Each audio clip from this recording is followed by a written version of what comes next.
जैसे कि हमने आपको बताया था कि लाइट जब डेंसर से रेरर मीडियम में जाती है, पार्शियल और टोटल इंटरनल रिफ्लेक्शन से रिलेटेड है। जैसे मान लीजिए दो मीडियम है, एयर और वाटर आपका, ठीक है, ये लाइट का सोर्स है। अब लाइट यहाँ से अगर नॉर्मली जा रही है तो उसमें किसी भी तरह का कोई डेविएशन नहीं होता है, तो हम पता है हमें मीडियम से कोई लेना देना नहीं होता है। 90 डिग्री पे लाइट फॉल करेगी तो सीधी निकल यहाँ से जाएगी और निकल जाएगी। बोलिए, क्लियर है? अब यहाँ ये ना सोच लेना कि वो 90 डिग्री पे भी TIR हो जाएगा। 90 डिग्री पे TIR नहीं होगा, ठीक है। TIR होने के लिए कंडीशन कौन सी है वो हमेशा याद रखना है, ठीक है। ये पार्शियल रिफ्लेक्शन होता है। पार्शियल रिफ्लेक्शन क्या, जैसे कि नॉर्मली किसी सरफेस पे लाइट गिरती है तो दो तीन तरह की चीज़ें होती हैं, बताया था हमने, है ना। अब्जॉर्प्शन भी हो जाता है, थोड़ा रिफ्लेक्शन भी हो जाता है, बाकी क्या हो जाता है, रिफ्रैक्शन भी होता है। तो वो वाला पार्शियल रिफ्लेक्शन हो गया यहाँ पे। अब आगे चलिए, ये हमने कब, जब हमने लाइट को 90 डिग्री पे डाला। लेकिन लाइट को अगर हम क्या करें, ऑब्लिकली थोड़ा सा डालें, थोड़ा सा एंगल और बनाते हुए, तो क्या होने वाला है, देखिए ये यहाँ पे नॉर्मल बन गया आपका, ठीक है, और ये एंगल ऑफ इंसिडेंस हो गया। और ये उसी मीडियम में जब वापस आ गई पूरी लाइट तो क्या कहलाएगा ये देखिए। अब ये फिनोमिना हर एक सरफेस पे होगा, दोनों तरह का, यानी कुछ हिस्सा क्या होगा, रिफ्लेक्ट होगा, बाकी हिस्सा क्या हो जाएगा, रिफ्रैक्ट होके निकल जाएगा, ठीक है। ये सब आपको पता है, बेसिक है।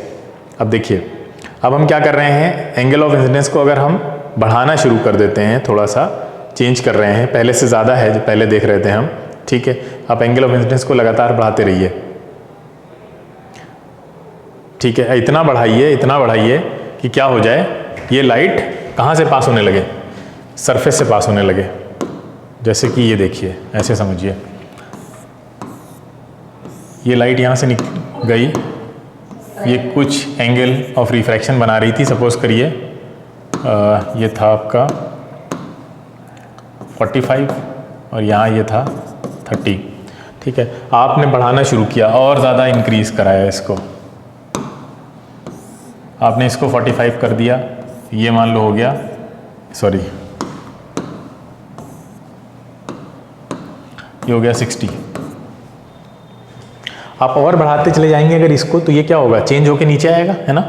एक टाइम ऐसा आएगा कि जब आप इसको और बढ़ाएंगे, और ज़्यादा बढ़ाएंगे नीचे से एंगल ऑफ इंसिडेंस को, और इतना बढ़ा देते हैं आप कि जो रिफ्रैक्शन है, एंगल ऑफ रिफ्रैक्शन है, वो क्या हो जाता है, 90 हो गया। देखो कम हो रहा था ना, यहाँ से देखिए 45 था, उसके बाद फिर और कम हुआ, 60 हुआ, फिर और ज़्यादा। भाई वो क्यों कम हो रहा था, क्योंकि आप देखिए एंगल ऑफ इंसिडेंस को बढ़ा रहे हैं। मान लो यहाँ 60 कर दिया आपने, देखिए यहाँ से 30 था, फिर 45 किया तो वो और ज़्यादा बढ़ गया, 60 किया तो वो इतना बढ़ते बढ़ते, मान लो इतना आपने एंगल ऑफ इंसिडेंस को बढ़ा दिया कि एंगल ऑफ रिफ्रैक्शन 90 बन गया, ठीक है। तो जिस एंगल पे ये एंगल ऑफ इंसिडेंस, ऐसा एंगल ऑफ इंसिडेंस जिस पे एंगल ऑफ रिफ्रैक्शन 90 डिग्री बनाने लगे नॉर्मल से, ठीक है, वही एंगल क्या कहलाता है, क्रिटिकल एंगल कहलाता है। बोलो, बेसिक सी चीज़, इतना तो याद ही होगा सबको।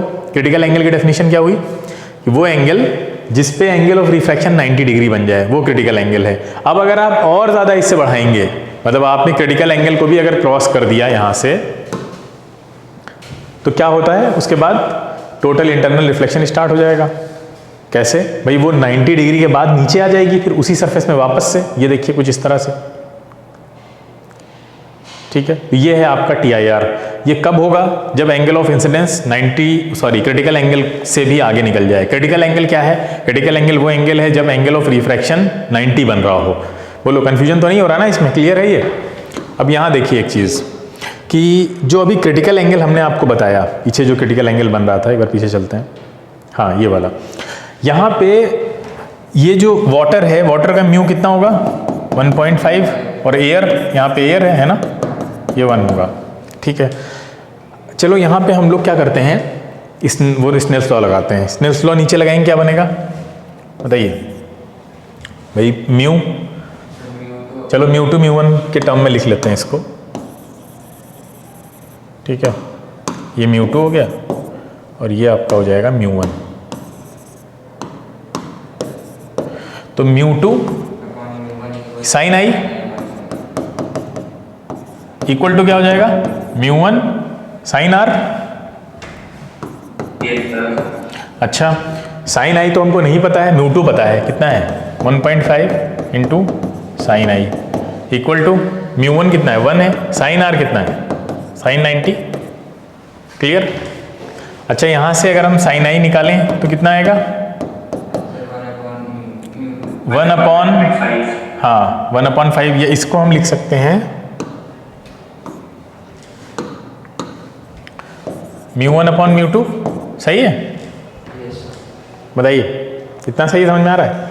अच्छा ये जो आई है, साइन आई है जो, ये क्या है? ये आईसी तो है, क्रिटिकल एंगल ही तो है भाई। ये क्रिटिकल एंगल पे पहुंच गया ना, तो 90 हो रहा है। तो ये एक फॉर्मूला है जो आपको याद रखना है क्रिटिकल एंगल वाला, कि sine of angle of critical angle equal to हो जाएगा μ1/μ2। हाँ, μ1/μ2 में ध्यान ये रखना कि जो डिनोमिनेटर में है वो डेंसर मीडियम का होगा हमेशा। क्लियर है? डिनोमिनेटर डेंसर मीडियम का होगा, या ये कह सकते हैं आप कि μ1/μ2 की वैल्यू हमेशा 1 से कम होनी चाहिए। इतनी बात समझ में आई? μ1/μ2 की वैल्यू हमेशा 1 से कम कब होगी? जब डिनोमिनेटर ज्यादा होगा न्यूमिनेटर से। बोलो, क्लियर है? इसको ये याद रखना है यहाँ पे। दूसरी चीज ये है कि आप इस सेंस में भी याद रख सकते हैं कि साइन की वैल्यू कभी भी 1 से ज्यादा हो ही नहीं सकती। तो μ1/μ2 ग्रेटर देन 1 पॉसिबल नहीं है ना? साइन 90 सबसे बड़ी वैल्यू है ना साइन की। साइन 90 हाँ 1 होती है, तो साइन 90 से ज्यादा बड़ा तो कोई एंगल आ नहीं जाएगा। तो μ1/μ2 कभी भी ग्रेटर देन 1 नहीं हो सकते। क्लियर है ना? इधर से सोचो और उधर से जो हमने बताया अभी देख के आपको कि μ2 जो है वो हमेशा बड़ा होगा μ1 से। क्लियर है? अब एक और इसका स्पेशल केस है कि अगर μ1 एयर मान लेते हैं, आप कंसीडर कर लेते हैं μ1 को एयर कंसीडर कर लेते हैं, तो साइन आईसी क्या हो जाता है? 1/, बस इसमें क्या है, म्यू उस मीडियम में है पर्टिकुलरली, और जहां पे एक मीडियम को आप पहले ही एयर मान चुके हैं, तो म्यू जो होगा वो डेंसर मीडियम का ले जाएगा कंपैरेटिवली दूसरे वाले का। क्लियर है? तो ये फॉर्मूला आपने देखा होगा लिखा हर जगह। तो ये फॉर्मूला ऐसे आता है, सिंपल है। अगर आपको ये पता है, डेरिवेशन इससे पहले भी हमने कराया है क्लास में ये, ठीक है? तो ये चीज़ आपको याद रखनी है। ये कंपटीशन के लिहाज से भी बहुत इंपॉर्टेंट है, और आपके एग्जाम में भी इससे रिलेटेड एक न्यूमेरिकल छोटा सा पूछ सकते हैं। बहुत आसान न्यूमेरिकल होते हैं, कोई मुश्किल नहीं है। ठीक है? इतनी बात समझ में आई किसी को? कोई डाउट तो नहीं? बोलिए। चलिए फिर आगे चलते हैं। तो ये TIR कब हो जाएगा? जब I ग्रेटर देन IC हो। ये सबसे बड़ी कंडीशन है। TIR की कंडीशन पे सवाल आएंगे कि कंडीशन बताइए, तो दो ही कंडीशन आपको याद रखनी है, लाइट को डेंसर टू रेयर जाना है, और दूसरी कंडीशन क्या है कि I ग्रेटर देन IC होना चाहिए। क्लियर है इतना? बस यही दो कंडीशन है, और तीसरी कोई कंडीशन आपको याद नहीं रखनी है। ठीक है? ये देखिए तो प्रैक्टिकल है बुरा कि कैसे TIR आप घर पे भी करके देख सकते हैं। ठीक है? अभी ये नॉर्मली रेस को भेज रहे हैं, थोड़ा सा टिल्ट करके ऑब्लिकली भेजना शुरू करेंगे। अभी नॉर्मली तो हमें पता है कुछ नहीं होना है। अब ये आपको दिख रहा है ना, ग्लास स्लैब से जा रही है रेयर मीडियम में, डेंसर टू रेयर, पहली तो कंडीशन सेटिस्फाई हो ही रही है। यहाँ पे तुम लोग को दिख रहा है वहाँ पे? हाँ दिख रहा होगा।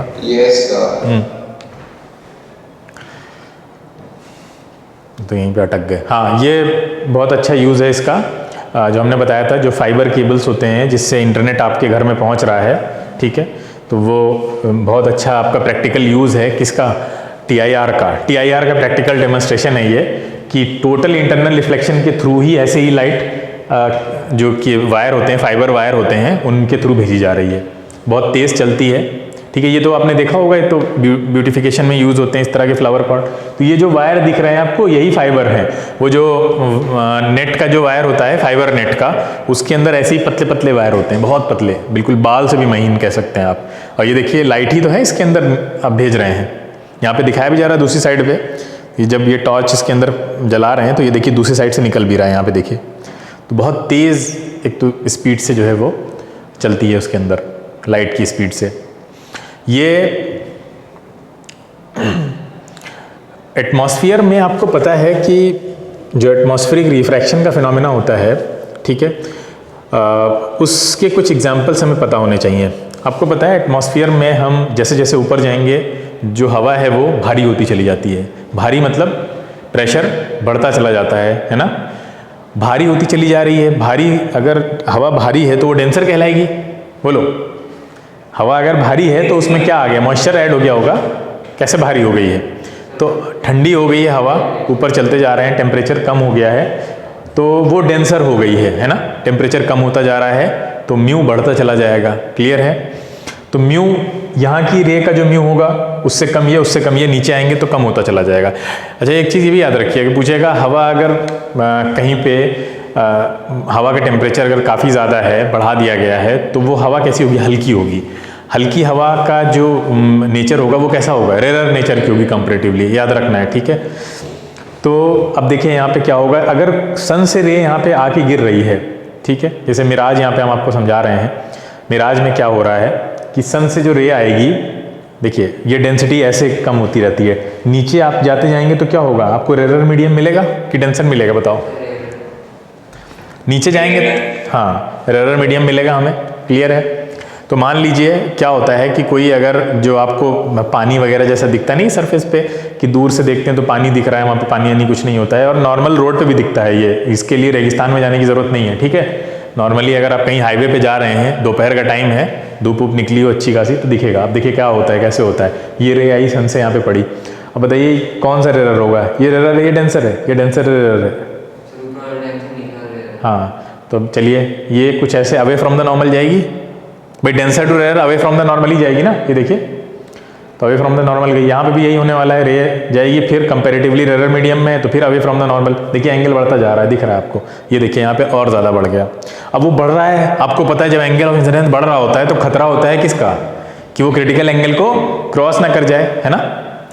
अच्छा, क्वेश्चन बनाने वाला कैसे भी क्वेश्चन बना सकता है, देखिए यहाँ पे कितनी महीन सी चीज़ है, कितनी बारीक सी चीज़ है कि आपको ये चीज़ पता है कि जब एंगल ऑफ इंसिडेंस बढ़ रहा होगा तभी एंगल ऑफ क्रिटिकल एंगल को क्रॉस करने का खतरा बनेगा, है ना। बोलो, अब यहाँ पे ट्विस्ट किया जा सकता है, आपसे क्वेश्चन ट्विस्ट करके पूछा जा रहा होगा कि एंगल ऑफ इंसिडेंस को लगातार कम कर रहे हैं और उसमें वो डाल दें TIR का फिनोमिना या क्रिटिकल एंगल की चीज़ें डाल दें। तो अगर आपने ये सब चीज़ों को दिमाग में इस तरह से नहीं बिठाया है तो आप वहाँ कंफ्यूज हो सकते हैं, बहुत ईजिली कंफ्यूज हो सकते हैं। अदरवाइज जिस बच्चे को ये चीज़ें बिल्कुल क्लियर है, वो पहले ही नलिफाई कर देगा कि अगर एंगल कम हो रहा है तो वहाँ पे TIR की पॉसिबिलिटी है क्या कोई, बताओ। कि एंगल पहले 30 था, 30 से उन्होंने 25 कर दिया, 20 कर दिया, क्या यहाँ TIR की पॉसिबिलिटी बन सकती है किसी केस में? एक पॉसिबिलिटी बन सकती है, क्या बन सकती है? नहीं, डेंसर टू रेयर जा रहा है, तो ठीक है, डेंसर टू रेयर क्या फिर से बोलो सर। जैसे for example glass of case है, अगर उसमें एंगल ऑफ इंसिडेंस 100 है और तब भी उसमें कम करे तो भी फिर थोड़ी देर तक होगा TIR। हाँ, नहीं मतलब मैं वहाँ से कम कर रहा हूँ कि क्रिटिकल एंगल को पहुँचा ही नहीं है अभी। मान लीजिए कि 40 है क्रिटिकल एंगल और आपने उसको 40 से नीचे लाना शुरू कर दिया है, तो 40 से नीचे तो TIR पॉसिबल होगा ही नहीं ना किसी तरह से, 40 के ऊपर ही TIR मिलेगा हमें, है ना। हाँ, यहाँ पे ये बना सकते हैं कि जैसे हमने आपको लिखाया था कि critical angle for different colours, red colour, violet colour का क्रिटिकल एंगल अलग अलग बताया था कि किसका क्रिटिकल एंगल कितना ज़्यादा होगा। वो जो रिवीजन की एक क्लास हमने ली थी बीच में, वो बहुत इंपॉर्टेंट थी, तुम लोग की ICSE बोर्ड वालों की स्पेशली ली थी जो, तो उसमें हमने बताया था कि अलग अलग कलर्स का क्रिटिकल एंगल ऐसे अलग अलग कैसे वेरी करता है। रेड का और वॉयलेट में अगर हम पूछें तो किसका ज़्यादा होगा, किस क्रिटिकल एंगल किसका ज़्यादा होगा, रेड का ज़्यादा होगा या वॉयलेट का ज़्यादा होगा। अब ये थोड़ा क्रिटिकल थिंकिंग वाले सवाल हैं, किसका ज़्यादा होगा क्रिटिकल एंगल? है रेड का, क्यों? किसी का म्यू अगर सबसे ज़्यादा है तो उसका क्रिटिकल एंगल कम होना चाहिए, ज़्यादा कैसे होगा? सोच के बताओ। किसी का अगर म्यू ज़्यादा है तो उसका क्रिटिकल एंगल कम होना चाहिए। म्यू और क्रिटिकल एंगल इनवर्सली रिलेटेड होते हैं, बताया था। और नहीं भी बताया होता तब भी आप निकाल लीजिए कैसे इनवर्सली रिलेटेड है। भाई म्यू बढ़ाओगे तो बेंडिंग बढ़ रही है उस मीडियम में, बोलो। अगर म्यू बढ़ा रहे हो तो बेंडिंग बढ़ रही है ना उस मीडियम में, बोलिए। तो म्यू बढ़ा रहे हैं तो बेंडिंग बढ़ रही है, इसका मतलब अगर उसको डेंसर मीडियम बना देते हैं और उसका म्यू बहुत ज़्यादा है, उसको अगर आप डेंसर मीडियम बना देते हैं, उसका म्यू बहुत ज़्यादा है, तो क्या होगा बताइए? करस्पॉन्डिंगली रेयर मीडियम में बहुत तेज डाइवर्जन दिखेगा आपको। अरे अगर किसी का डेंसर, हाँ, तो वो बहुत तेजी से उधर भागेगी, इसका मतलब बहुत जल्दी क्रिटिकल एंगल अचीव हो जाएगा, क्योंकि वो 90 पे आ जाएगा और 90 के बाद सीधे फिर नीचे आना शुरू। ठीक है, तो ये ध्यान रखना है कि जो क्रिटिकल एंगल है वो म्यू के ठीक इन्वर्सली रिलेटेड है। इसीलिए डायमंड में जो रिफ्लेक्शन ज़्यादा होते हैं, सवाल बहुत बार पूछा जाता है, उसका रीज़न यही है कि डायमंड का म्यू बहुत ज़्यादा होता है, मतलब रिफ्रैक्टिव इंडेक्स बहुत ज़्यादा होता है, इसलिए क्रिटिकल एंगल बहुत छोटा होता है, इसलिए जल्दी अचीव हो जाता है। भाई जल्दी अचीव होने के लिए छोटा होना पड़ेगा ना। अगर कोई वैल्यू 50 के ऊपर है तो वो जल्दी कहाँ अचीव होगी? क्लियर है? तो अब यहाँ पे देखिए, यहाँ पे क्या हो रहा है, लगातार एंगल ऑफ इंसिडेंस बढ़ता चला जा रहा है, ठीक है, सॉरी एंगल ऑफ रिफ्रैक्शन यहाँ पे लगातार बढ़ता चला जा रहा है, बढ़ता चला जा रहा है, तो करस्पॉन्डिंगली अगले सरफेस के लिए एंगल ऑफ इंसिडेंस बढ़ रहा है, ठीक है। तो क्योंकि भाई ये दोनों ऑल्टरनेट एंगल की तरह ही तो आ रहे हैं ना, भाई ये ज़्यादा है तो अगले पे एंगल ऑफ इंसिडेंस ज़्यादा हो जाएगा। अब ये बढ़ता बढ़ता इतना हो जाता है कि क्या क्रिटिकल एंगल से पार आगे निकल जाता है, तो फिर यहाँ पे फिर अब रिफ्रैक्शन बंद हो जाता है, क्या स्टार्ट हो जाता है, TIR स्टार्ट हो जाता है। तो अब TIR स्टार्ट हो जाएगा, तो यही रे है, भाई बताया ना, आँख क्या करेगी, ये जो रे है ये कहाँ से आ रही है, सन से आ रही है, आँख क्या करेगी, इसको पीछे प्रोड्यूस करेगी, पीछे प्रोड्यूस करेगी तो क्या लगेगा उसको कि यहाँ कहीं आसमान की तरह दिखेगा ना, भाई आसमान से रे आ रही है तो आपको नीचे स्काई दिखने लगेगा, तो पानी का कलर वही कलर सेम ही होता है। सर बट जो लास्ट लेयर है उसके नीचे और कौन सा रेयर मीडियम होगा? सर रेयर मीडियम से जब डेंसर मीडियम में जा रही है तब तो TIR नहीं होता। नहीं तो वो सॉलिड सरफेस है ना, अगर उससे पहले ही अचीव हो गया वो, तो कितना भी आगे आप कोई मीडियम मिले आपको वो मैटर नहीं करेगा ना। मैटर ये कर रहा है कि जो एंगल ऑफ इंसिडेंस है अगर वो क्रिटिकल एंगल को क्रॉस कर गया तो फिर उसके बाद के सरफेस कोई मैटर करेंगे ही नहीं, कैसे भी हों भाई, क्यों मैटर करेंगे। अगर मान लो वो यहाँ अचीव हो जाता तो वो यहीं से रिफ्लेक्ट कर जाती, वो क्या वो अगले मीडियम का वेट करेगी क्या, बोलिए। अगले मीडियम तो कंपैरेटिवली तो उसके लिए रेयर ही होगा ना वो। सर बट अगर सर क्या एयर से सर लास्ट में सर क्या तब कभी भी सर TIR हो सकता है रेयर मीडियम से डेंसर मीडियम में? नहीं सर, सर जब हम लोग एयर टू सर ग्लास पे सर तब TIR हो, तो वो रेयर मीडियम डेंसर मीडियम ही तो हो गया, तो कैसे होगा सर तो वही यहाँ पे काहे कैसे, ये तो डेंसर टू रेयर आ रही है। हाँ हाँ सर सर कहाँ बैठे रहते हो। हाँ, दूसरा फिनोमेना क्या है, ट्विंकलिंग ऑफ स्टार वाला। ट्विंकलिंग ऑफ स्टार के लिए क्या रिस्पॉन्सिबल, अब ये एक चीज समझिए पहले, पॉइंट सोर्स क्या होता है, ठीक है, और एक्सटेंडेड सोर्स क्या होता है। पॉइंट सोर्स है, तारे पॉइंट सोर्स हैं। पॉइंट सोर्स का मतलब ये होता है कि कोई चीज़ अगर बहुत दूर है और एक पॉइंट की तरह दिख रही है आपको, क्यों उसको पॉइंट क्यों बोल रहे हैं, क्योंकि आपको उसके सारे पार्ट्स अलग अलग नहीं दिख रहे हैं। क्यों नहीं दिख रहे हैं, क्योंकि सारे पार्ट से लाइट आप तक नहीं पहुंच रही है, सिंपल सी चीज़ है। ऐसे सोर्स को पॉइंट सोर्स बोला जाता है। तो स्टार जो है वो पॉइंट सोर्स की तरह एक्ट करते हैं। अब स्टार से रे आप चली और जब तक बाहर रहती है, एटमॉस्फेयर के अंदर एंटर नहीं हुई है, तो सारा एक ही मीडियम है, ठीक है। लेकिन जब अंदर एंटर करेगी तो ये डेंसिटी बढ़ती है, यहाँ की दिख रहा है आपको, बोलो बाहर के कंपैरिजन में तो डेंसर कहलाएगा ना, ये क्लियर है, वैक्यूम में बाहर। तो अब यहाँ क्या होने जा रहा है आपको पता है, ठीक है, लो एयर डेंसिटी है और अंदर क्या है, एटमॉस्फेयर होने की वजह से एयर डेंसिटी हाई हो जाएगी, तो रेयर टू डेंसर जाएगा। देखिए कैसे होगा, रेयर मीडियम डेंसर मीडियम। अब देखिए यहाँ पे देखते हैं सही से, ये अब ये रेयर टू डेंसर आ रही है, टुवर्ड्स द नॉर्मल बेंड करेगी, देखिए, ठीक है, और जाइए और टुवर्ड्स द नॉर्मल, और टुवर्ड्स द नॉर्मल, ठीक है। अब आपकी आंख में पहुंच रही है, वही चीज़ है, हमारी आंख सीधे स्ट्रेट लाइन में देखती है, तो ये क्या करेंगे, इसको स्ट्रेट सीधे प्रोजेक्ट कर देगी पीछे। अब ये पीछे प्रोजेक्ट करेगी तो क्या दिखेगा आपको, ठीक है, ये जो रे है ये यहाँ तो नहीं दिखेगी, जाएगी, क्लियर है, बेंड होती हुई आ रही है, तो ये कैसे दिखेगी आपको, ये देखिए ऐसी आई है, और आपकी आंख ऐसे इसको पीछे प्रोड्यूस करेगी, और पीछे प्रोड्यूस करेगी तो वो बिल्कुल अलग पोजीशन पे दिखेगा।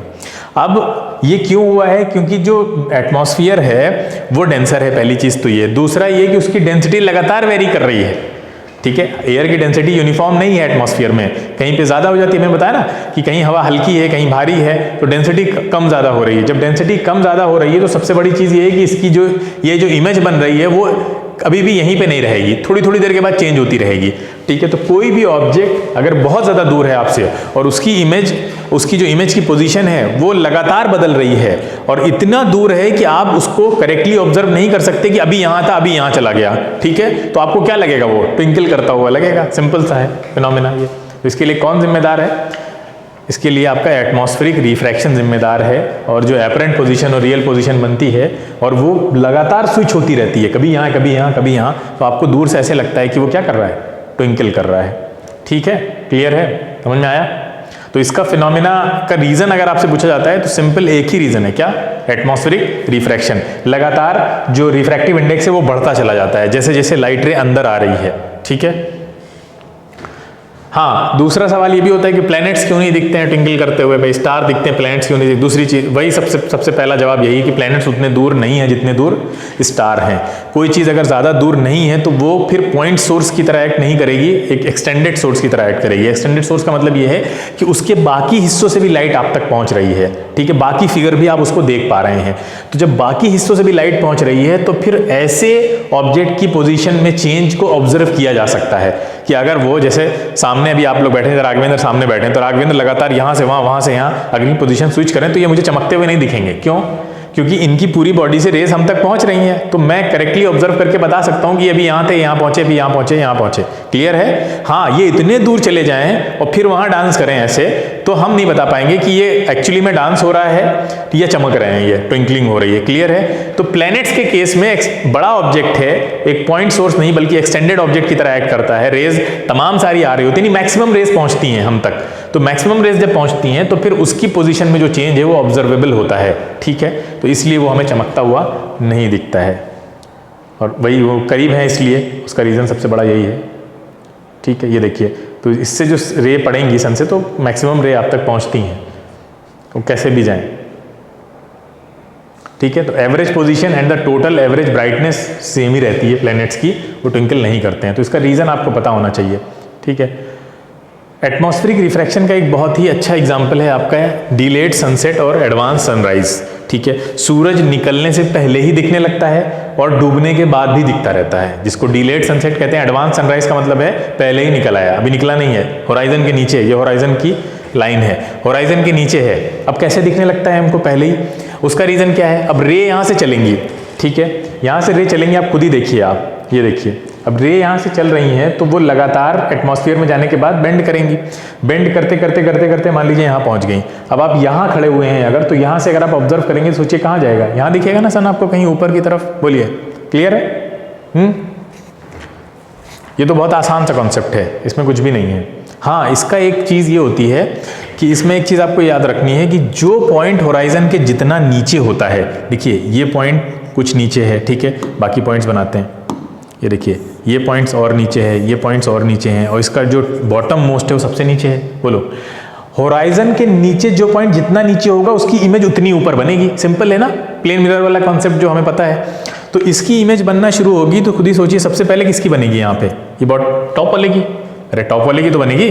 बोलो, फिर उसके बाद उसके नीचे वाले की, ऐसे है ना, उसके बाद उसके नीचे वाले की, ऐसे ही तो बनेगी। बताइए, सबसे ऊपर बनेगी। हाँ, तो सबसे ऊपर फिर किसकी इमेज जाएगी? इसकी जानी चाहिए। कैसी बनेगी?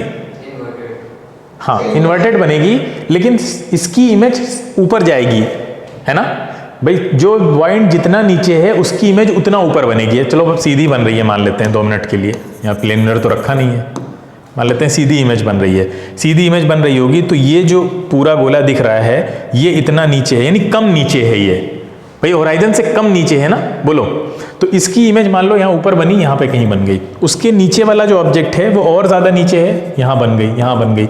इस तरह से पूरे ऑब्जेक्ट की जो इमेज यहाँ पे ऐसे बनेगी आपकी, तो जो बॉटम मोस्ट ऑब्जेक्ट है, बॉटम मोस्ट जो पॉइंट है वो तो बहुत ज़्यादा नीचे है, तो उसकी जो इमेज बनेगी वो और ऊपर बनना चाहेगी ना, ज़्यादा से ज़्यादा ऊपर बनना चाहेगी ना इससे, इस वाले से।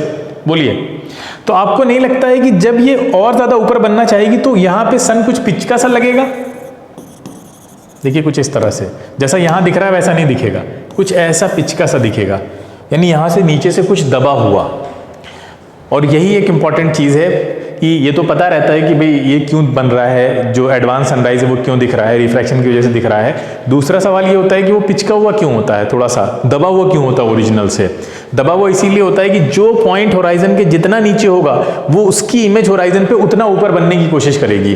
तो बॉटम मोस्ट पॉइंट सबसे नीचे होता है, तो बॉटम मोस्ट पॉइंट की इमेज और ऊपर भागेगी, ऊपर भागेगी तो वो कैसा दिखेगा? बल्ज टाइप का, मतलब बीच से दबा हुआ दिखेगा। इसीलिए जो एस्ट्रोनॉमर होते हैं वो सनराइज और सनसेट के टाइम पे कभी भी प्लैनेट्स की या सन की फोटो लेने की कोशिश नहीं करते, उनको पसंद नहीं उस टाइम पे लेना, क्योंकि सही आएगी नहीं उस पे, उस टाइम पे ये फिनोमेना चल रहा होगा।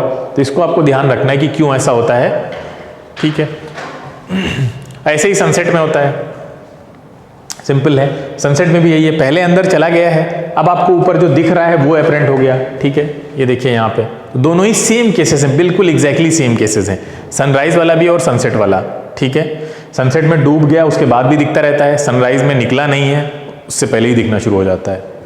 ठीक है, ऊपर जो दोनों दिख रही हैं वो दोनों एपरेंट पोजीशंस हैं आपकी। ठीक है, तो ये कुछ चीज़ें थी जो हमें करना था, हम कुछ क्वेश्चंस कर लेते हैं उसके।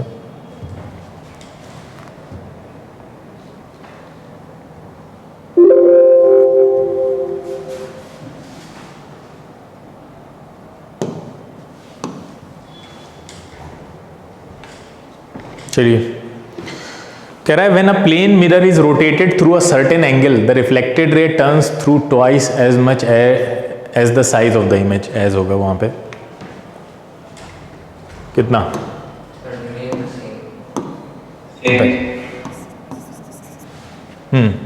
सेम रहेगी। प्लेन मिरर को रोटेट किया गया एक सर्टेन एंगल से, रिफ्लेक्टेड रे कितना टर्न करेगी? रिफ्लेक्टेड रे को कह रहा है through twice as much as the size of the image. क्या होगा? सेम सेम रहेगी। ठीक है, next, if an object is placed symmetrically between two plane mirrors inclined at angle of 72 degree then the total number of images formed. Symmetrically याद करिए, symmetrical का क्या हमने रिलेशन बताया था आपको, फॉर्मूला ही बढ़ाया था, सब पूरा बताया था। सिमेट्रिकल, सिमेट्रिकल में क्या, सिमेट्रिकल में क्या होता है? 360 अपॉन थीटा या 360 अपॉन थीटा -1, बस यही देखना है।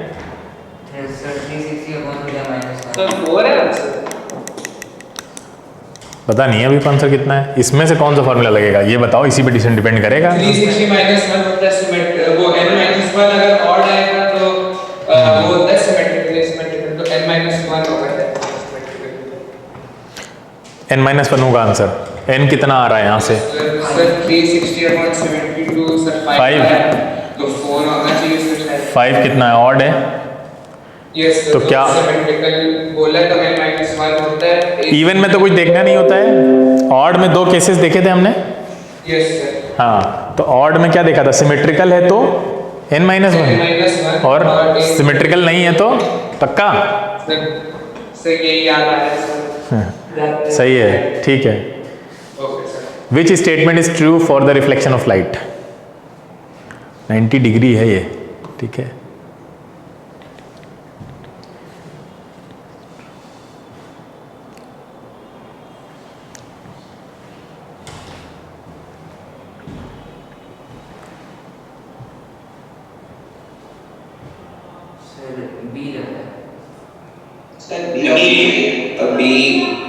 The angle of incidence and reflection are equal, ना? हाँ ठीक है। Focal length of the plane mirror, तो रट लीजिए इसको, बहुत सिंपल है। The image shows the path of incident rays to a concave mirror.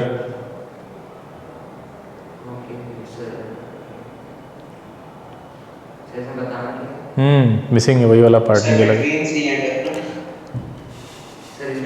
Image है कहाँ पे? हाँ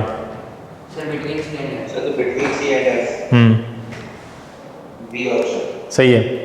A beam of light incident on a plane mirror forms a real image on reflection. The incident beam is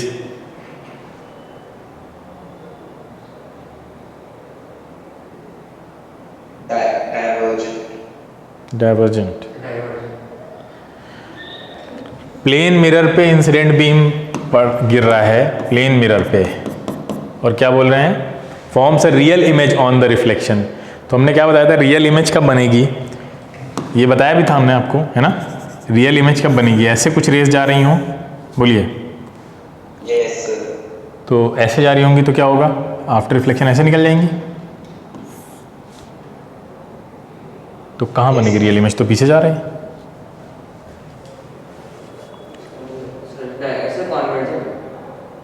but divergent में तो नहीं बन रही है। डाइवर्जेंट में तो आपको दिख रहा है यहाँ बन रही है आके, तो वर्चुअल है। तो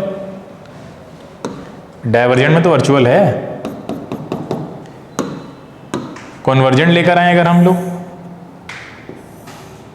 हाँ यहाँ बनेगी, साफ साफ दिख रहा बनेगी भाई, ये आएगी ना ऐसे, ये देखो।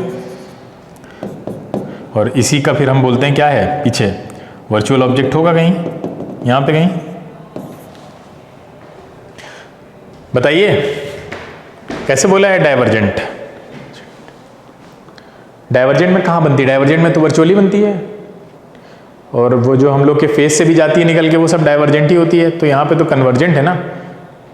इतनी छोटी छोटी चीज़ें आप लोग मिस कर रहे हो, बताई गई हैं तब भी। N object is placed at a distance of 40 in front of a concave mirror, focal length 20, image produced is. बहुत आसान है, बहुत आसान है, देखते ही लगा देना चाहिए। जब फोकल लेंथ 20 है, ऑब्जेक्ट 40 पे रखा है, इसका मतलब ऑब्जेक्ट सी पे रखा है। Opposite side of the object का मतलब क्या opposite side? Sir option C में sir real inverted at the opposite side of the object. Sir negative है मतलब सी पे रखा है तो इमेज कैसी बनेगी? नहीं सर सर जो ऑप्शन नहीं सर, सी ऑप्शन में ऑपोजिट साइड का काम कर रहा है। C option real inverted and of the opposite size as that of the object, real inverted and the same size. अरे बिल्कुल मतलब है, मतलब ये है कि उधर कहीं बन रहा है। अपोजिट साइड का मतलब है उधर, सामने मिरर के पीछे। सर उसमें साइज अपोजिट साइज नहीं, साइड होगा। तो कॉमन सेंस, कॉमन सेंस लगाइए। साइज थोड़ी ना, साइड, अपोजिट साइज थोड़ी ना होता है। अपोजिट साइड कहीं बन रहा हो, साइज भी होता तब भी लगाया जा सकता था भाई। साइज भी होता तब भी आप कॉमन सेंस यूज कर सकते थे ना। अपोजिट सेम साइज बनता है ना। सर साइज होता तो डी होता, सर साइड है तो सी है। नहीं सर, तो ये समझ में नहीं आ रहा। किसी भी हालत में ऑप्शन डी के अलावा कैसे हो सकता है कोई भी? सर अगर साइड होता sir real inverted and of the same side of that object, हाँ। तब तो वो हो नहीं सकता। कौन? कॉनकेव मिरर है। हाँ। सर तो उसमें सेम साइड में तो नहीं बनेगा सर, अपोजिट साइड में बनेगा सर, तब सी हो जाता। कॉनकेव मिरर में अपोजिट साइड में बनेगा? नहीं सर, सॉरी सर। मतलब तुम लोग क्या पागल अगल हो गए हो क्या? दिमाग खराब हो गया तुम लोग का? हाँ, कॉनकेव मिरर में कहाँ पीछे फांद के बन जाएगा क्या जाके? ओवर कॉन्फिडेंस के चक्कर में बेसिक क्वेश्चन गलत कर रहे हो। सी पे पता है, इतनी बार बताया है, सी पे अगर जा रहा है तो कैसे जाएगा? ये देखिए एक रे ये गई, दूसरी रे कैसे भी निकाल लीजिए आप, ये नीचे ही तो बनेगा, सेम साइज बनता है हमेशा, कहाँ पीछे चला जाएगा? तो डी के अलावा कोई ऑप्शन सही कैसे हो सकता था? चाहे साइज लिखा होता, चाहे साइड लिखा होता। ओवर कॉन्फिडेंस में बहुत सारी चीज़ें गड़बड़ हो जाती हैं, इसलिए रिवीजन बहुत ज़्यादा ज़रूरी है। हमने बहुत कुछ पढ़ा दिया है आपको छोटा छोटा छोटा छोटा करके, आप लोग उसको डाइजेस्ट नहीं कर पाए हैं। अब दिख रहा, झलक रहा है, ठीक है। A student conducts an experiment using a convex lens. He places the object at a distance of 60 cm in front of the lens and observes that the image is formed at a distance of 30 cm behind the lens. What is the power of the lens? सुधर जाइए वरना board में बहुत silly mistakes होने वाली हैं, मुझे लग रहा है। लाइट सबसे बड़ा पोर्शन लाइट का ही आ रहा है, चाहे सीबीएसई हो चाहे एसएससी हो, सब जगह। सीबीएसई में तो लाइट के अलावा कुछ आ ही नहीं रहा है।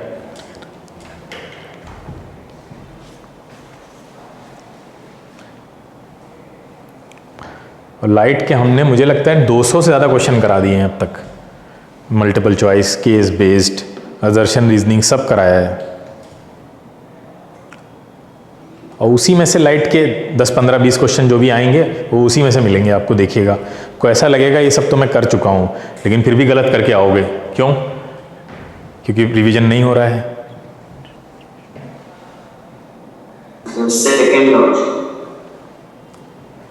डायोप्टर, वो उससे पहले आपको फोकल लेंथ निकालनी पड़ेगी। फोकल लेंथ निकाल लीजिए, क्वेश्चन आसान है।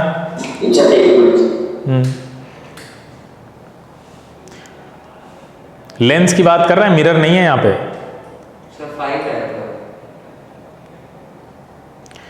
और उसको मीटर में चेंज करिएगा भाई। यू देखिए, एक फॉर्मूला वो वाला वैसे भी याद रखिए। चलो अच्छा ठीक है, छोड़ो, वो बताने की जरूरत नहीं है। आप डायरेक्ट 1/f से भी निकालिए तब भी वही आएगा।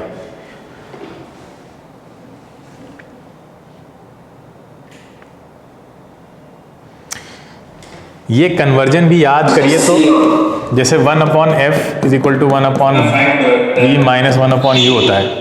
तो इसमें अगर सब्जेक्ट v को बनाया गया है तो आपको बहुत तेज़ी से ये आना चाहिए कि आप ऐसे कर लें उठा के ये, और ये v हो जाएगा आपका FU/a। F plus you. ऐसे ही अगर यू को सब्जेक्ट बनाया गया है तो आप खट से ये इसका फॉर्मूला ड्राइव करके वो निकाल लें। उसमें क्या होता है, जल्दी आंसर आता है, आसानी से आता है। वैसे आपको नीचे एलसीएम एलसीएम नहीं लेना है, सब्जेक्ट बनाना सीखिए कि 12th में जाके तो आपको बहुत ज़्यादा काम आएगा। हाँ, क्या आया, क्या निकालना था हमें? पावर निकालनी थी। ऑब्जेक्ट डिस्टेंस दे रखी है और इमेज डिस्टेंस भी दे रखी है, तो पहले एफ निकाल लीजिए। ऑब्जेक्ट डिस्टेंस कितनी है? 60 है in front of the lens, and observe the image is formed 30 centimetre behind the lens. ठीक है, यानी वो जो होगी पॉजिटिव हो जाएगी 1/30 और ये नेगेटिव होगा। सही है, 60, ये 2 + 1 यानी साफ साफ दिख रहा है 20 आएगी, है ना? 20 आ रही है। 20 का मतलब क्या है? 1/20 यानी 100, यानी 5 आ रहा है। तो कितना आसान था क्वेश्चन, 5 डायोप्टर आएगा। ठीक है, an image of an object produced on a screen which is about 36 centimetre using a convex lens. The image produced is about 3 times the size of the object. What is the size of the object?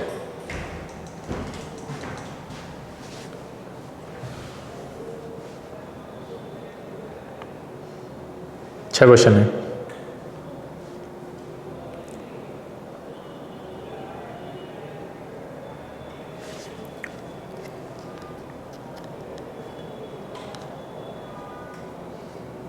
हमने इसका shortcut पढ़ाया है आपको, NTSC की class में पढ़ाया था, याद करिए।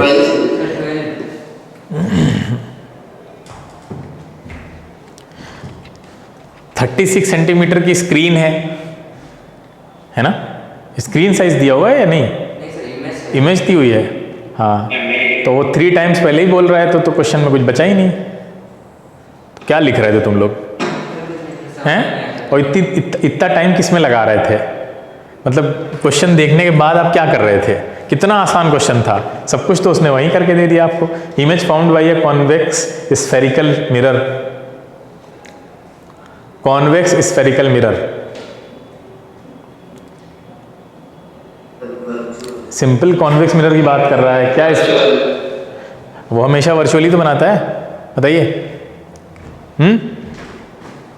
कुछ नहीं सोचना था। चलो बाकी क्वेश्चन बाकी टाइम पे देखेंगे।